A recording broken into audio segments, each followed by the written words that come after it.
Greetings, everyone. My name is Dr. Jay Singh, and I'm the founder of Publication Academy, your online training partner for higher ed career advancement and professional development. It's a pleasure to have you here with us today for this installment of our ongoing career pathway series, Exiting Academia. Today, we have a fascinating interview with Dr. Malika Grayson, who successfully transitioned from completing a PhD in mechanical engineering into the exciting industry vertical of defense and space manufacturing. So let's go ahead and jump right in. Over now to our amazing Publication Academy interviewer, Dr. Gertrude Nantra. Hello everyone, Dr. G. Nantra here, and I'm super excited today to be interviewing Dr. Malika Grayson. Welcome, Dr. Grayson. Hi, how are you? I'm doing great. I'm excited to talk about your career today. So let's start with your educational background and what you currently do. Sounds good. Sounds good. Really excited to be here. So, I am a product of It Takes a Village. I grew up in Trinidad and Tobago. And when I was maybe 18 or 19, I came to the US for college. And I did my bachelor's in physics at Adelphi University. And during my time at Adelphi University, I had a summer undergraduate research experience. And that experience essentially changed the trajectory of what I would do next. My plan was to go into industry. And with that experience, I decided to pursue my PhD instead. And so I pursued my PhD in mechanical engineering at Cornell University with a focus in wind energy. So that is my educational background, from pure sciences of physics to obviously engineering. So definitely a shift, but I have always enjoyed seeing how things work and taking things apart, putting it back together. So that's the engineering piece, but I also enjoy the theory behind it all on why is it doing what it's doing. I just want to make a confession that I always saw the people that chose physics and engineering as majors as super smart people. So right now I'm just kind of fangirling. So at that fact that you did physics for your undergrad and engineering for your PhD. So what do you do now? Yeah, I don't do anything related to my PhD. I think I've used my PhD a few times, and I'm somebody, I enjoy learning. So I didn't go to pursue my graduate degree because of one specific reason.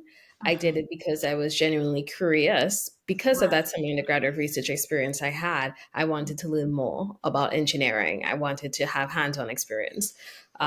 So once I graduated, I went into a rotational program and I work in the defense industry. So with an aerospace and defense contractor. And here I do a little bit of everything because in the past 8 years that I've worked at this company, I've had about six or seven rotations. And that is really great because I get to learn something new every couple of years based on my curiosity, based on the technology that we're developing. My current rotation, I would say it's systems engineering management. So I have a team where I'm a functional manager of about 17 people. And then I'm also a technology program manager for one of our research and development projects. And that's a very cross-functional team. I can't even give you a number. We have people who come in, who help, who come out. We just did some great stuff these past couple of weeks. So the team is off right now. But I really enjoy that development portion of technology and being able to see the product come to life. And that's really what I'm doing right now. And, we'll see what my next rotation holds. Yeah. Thank you for sharing that. So, the question I usually ask at this point is you could have you I love the answer you gave about you were generally curious about taking things apart and putting them back in and back together, which is why you went the engineering route. Was there any point within that journey where you thought you would work in academia, or have you always wanted to work outside of academia? Yeah, that's a good question. I still think I will work in academia eventually. And that's also why I wanted to make sure I left my options open You Right. know, I do agree that usually you hear PhD and it's you have to become a professor. And I had a professor actually in my physics degree or physics program, and he was like, "Why don't you do a PhD? And if you're curious, you want to learn more, go ahead, do the PhD. It doesn't have to be masters and then go to industry. It will Mm-hmm. give you an opportunity to learn more about research." Mm-hmm. So I would say I didn't go into my PhD saying I wanted to be a professor. I wanted to really see if I enjoyed it. I am passionate about people, and so people always say, "Oh, you're such a great teaching assistant." But Mm-hmm. I really wasn't passionate about the teaching. I was passionate about the people, Right. and that's a big difference because you really want to be passionate about the work and the research that you do. And I wasn't, and that's essentially why I went into industry, and I enjoy it, Yeah. but I do think about, well, when I do have the time and the bandwidth, where would I like to be in terms of being a professor, adjunct professor, or helping out more when it comes to academia? And I try to keep that connection by, doing speaking engagements and partnering with universities and doing workshops to help Mm-hmm. graduate students or undergrads and just the Yeah. students in general. Yeah, and that sounds something similar to, well, not the part about I wanted to be a professor and that didn't work out. But I love that now, even though I work outside of academia right now, like you, I get to partner with universities from time to time to do workshops and Mhm. talks. And so that fulfills that part of me. So there's Right. always a way, right? There's always a way to fulfill the parts of you that you are academic adjacent, but like without being fully in academia, right? Yeah, no, for sure. And we end up feeling this guilt of you have to, if you do a PhD, you have to do this, or you have to do that. Or if you don't do a PhD, you have to do this, you have to do that. And that's not what it is anymore. And I say do what you enjoy and what you're passionate about. And if you have a gap, whether it be in education, whether it be in experience, fill that gap and then just continue on that trajectory, continue on that path. Yep, yep. I agree with you. I absolutely agree with you. So now let's take a step back. What I want us to do is to take a step back and talk about how you landed your job within the defense space, right? So defense contracting space. So one of the challenges that a lot of people that I've come across in my work face is knowing where to find these jobs. Like, how do I even get started? And sometimes you hear somebody working in the type of role you're working in, like, there's no way I'm ever going to get a job with that company, right? So, how did you get your foot in the door? Who did you talk with? Did you have a network? Did you apply online? Let's talk about that job search process. Yeah, when I found this job, obviously I was a student and I Mm, was finishing up my PhD and I was trying to figure out what am I going to do next because now it felt like I was never going to finish. So I really didn't have it at my forefront. And then eventually I was a year and a half into, getting there and I really needed to start to think about that. And I always tell people don't wait until you graduate to look for a job, mm, especially now being in the industry, the timeline it takes for us to place people, it's on the order of months. And so you have to really start that process and understand where do I want to work. And for me, I really leveraged career conferences or achievement conferences like National Society of Black Engineers, Society of Women Engineers. And I mm, would go to those conferences as a chapter member from my school. I was on the board for our grad suite. I was grad suite chair for our chapter at Cornell. And then I was also like the community outreach chair at NESB and part of our graduate student portion, population from the Nesby chapter. And I mhm. went to Nesby all the time. I went to SWE all the time. And I would really go to the career fair. And I remember either one of them, I can't quite put it. I think it was Nesby actually. And it was 2 years or so, a year and a half before I was going to graduate. And I was shopping around my resume and I would tell people, well, I'm not looking for something right now, but I want to start a conversation. And I went to a few booths and I went into this particular booth where I work now, and they were like, "Well, I don't know if we have anything that really fits you, but I want you to come back the next day. And I want you to come back the next day to talk to our director of engineering. Okay. So I went back the next day, Mhm. and the director of engineering, he took me in the back and we had a great conversation. It wasn't it wasn't an interview per se. It was more of him trying to get to know me and trying to see where I would align. And then I asked him, I am completely different when it comes to the background of what this company does. So how does it align? And where do you see me being in this company? And then Mm, he told me about the rotational program. So mm, once I left and I went back to school, and it's funny because I'd gone to two sets of conferences, and one I was a little bit too early, but then I definitely stayed consistent. And it's important to stay consistent. So when I yes. went back the following year, I said, oh, well, I was here last year, but it was a little bit too early. I want to start a conversation.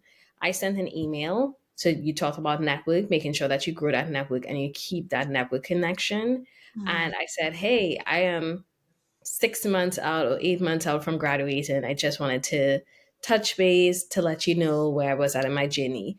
And he sent me a link and he said, you have to fill out this application in like 3 days. And I filled out the application, very rushed. mhm. And I got the interview to fly to San Diego to do the group interviews. And I got a job offer with that company. And, it was really great because I had started this conversation so early, but I also connected and stayed connected, which goes to, again, being consistent. So, achievement conferences, when it comes to these professional organizations, are one way. And even if you're not looking for a job right away, build a network and then connect with the people after. Let them know your timeline. I think too many times we are afraid to ask and say, hey, I am looking for this, or hey, I'm on my journey right now and this is where I am. But do you know of any opportunities, or can you connect me to somebody? And that is what I did. And that is what I hope others would do. Wow, this is a fantastic story you just told, and I love it for several reasons. So the first one is, first of all, you were involved with these organizations that had student chapters, so that was Mhm. the first step. So I think that this is always a good way to get started, right? Don't keep to yourself, like join something, be a part of something. And the second thing was you attended these conferences for these organizations. And for one of them, this is where you got to talk to the company, that you currently work at, but you kept in touch. I love that. I love that because I personally, I didn't know this sort of hack. So I would go to conferences and I just go sit in the sessions and listen to the different talks and maybe go around the booths just to see if I could get some freebies, and I'd go back to my hotel room, right? Right. Mhm. But it's so much more than that. And the first time I used what you just described, I remember it was a vendor show at the university where I was doing my postdoc, and I just was like, for some reason it just clicked, like, just ask her what she does. One of these people at the booth. So I was just like, what do you do? And she said, I do this. And I was like, but how do you get into this type of role? She gave me her card and it's like, just keep in touch. I'll talk to you. Unfortunately for me, I did not keep in touch. But in hindsight, and with what you're saying, I should have, right? Because that could have been my into that company. So, like you said, like you kept in touch. You went back the next year. You spoke with them. You applied, and then you got the job. And you've been there, what, 8 years now? You said. I've been there 8 years. And it was one of those where I will never forget. The rotational program was 3 years. And I Mhm. said to myself, that is way too long. I'm looking for something where the rotation program is 2 years. I get some experience and I move on to another company, another like those big companies, tech companies. And then the 3 years came by and it went by so quickly. Yeah, And then I blink and I've been here 8 years. yeah. And so it just goes to show that you never know what your experience is going to be. And I stay at the company I'm at because of the people and because of the opportunities I've had, not just in my day to day, but also externally. It definitely helps me and supports me in a big way when my company sees where my passions lie and gives me an opportunity to make sure that I can still reach into those passions. Right, right, right. Thank you for sharing that. That's so fantastic. I want to ask a question about the rotational program. So, for somebody that's listening or watching this and they're thinking, but what is a rotational program, right? What does that mean? You sort of touched on it in the beginning, but in a Mhm. rotational program, what can somebody expect? Yeah, and every company is different. And I looked at a couple rotational programs across companies, and I think more and more companies are offering that. And I really appreciate that, whether it is that you're straight out of your bachelor's program or you are coming out of graduate school, there are companies that do that.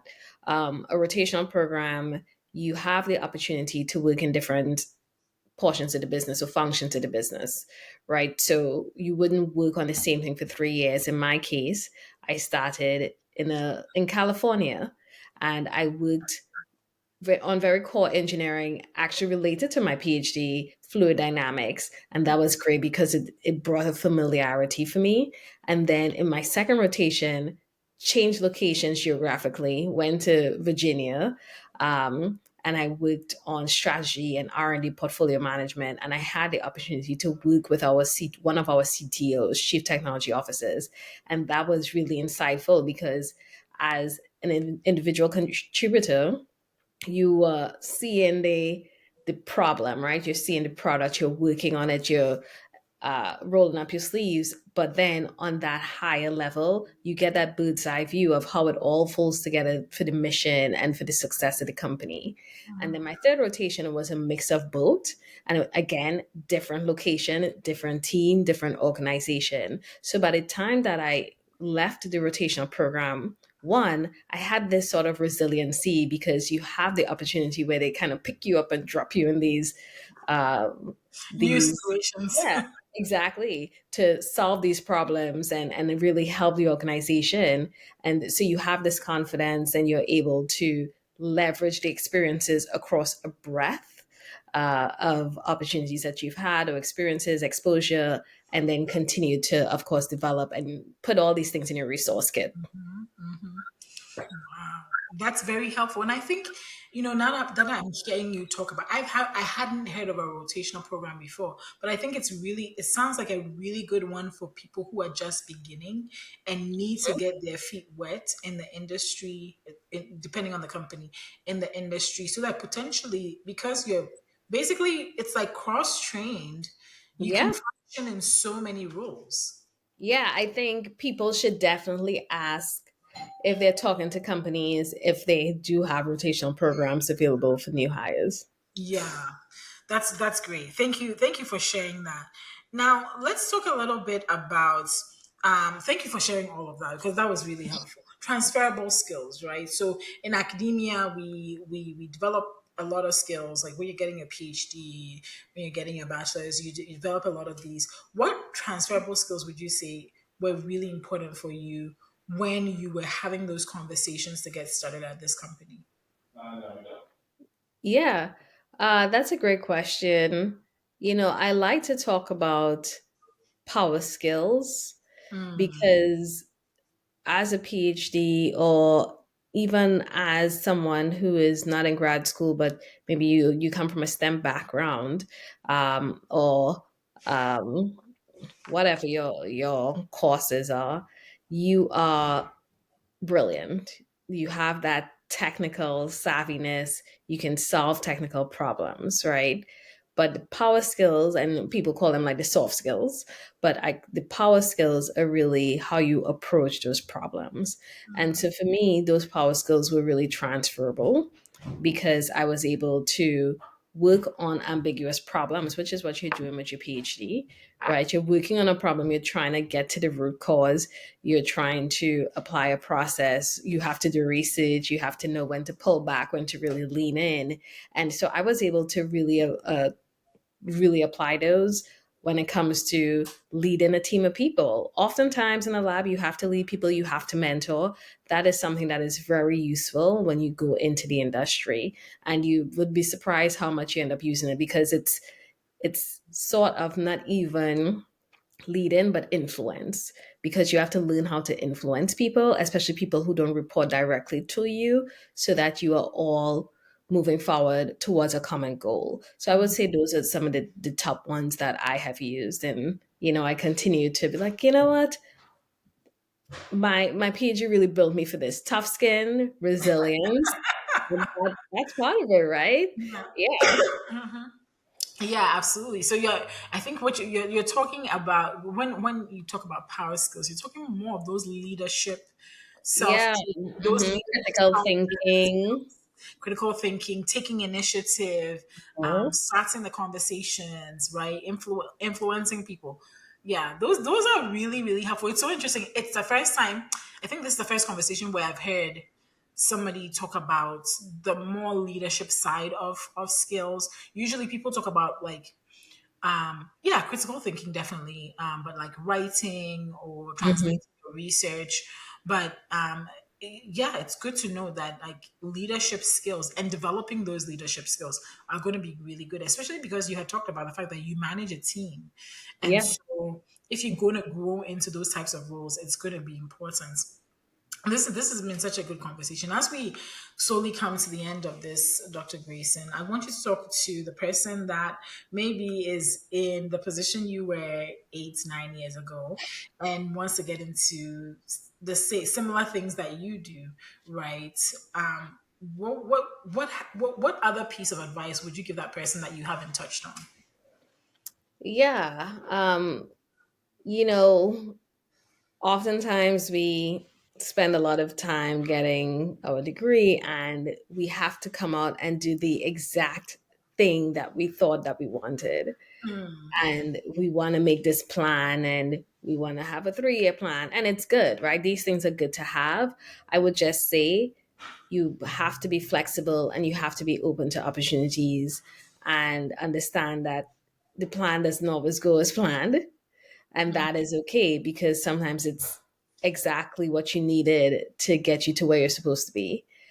So that is what I would say: is be open to opportunities, take risks, learn to say yes to stretch assignments, and you don't have to be in one role forever, right?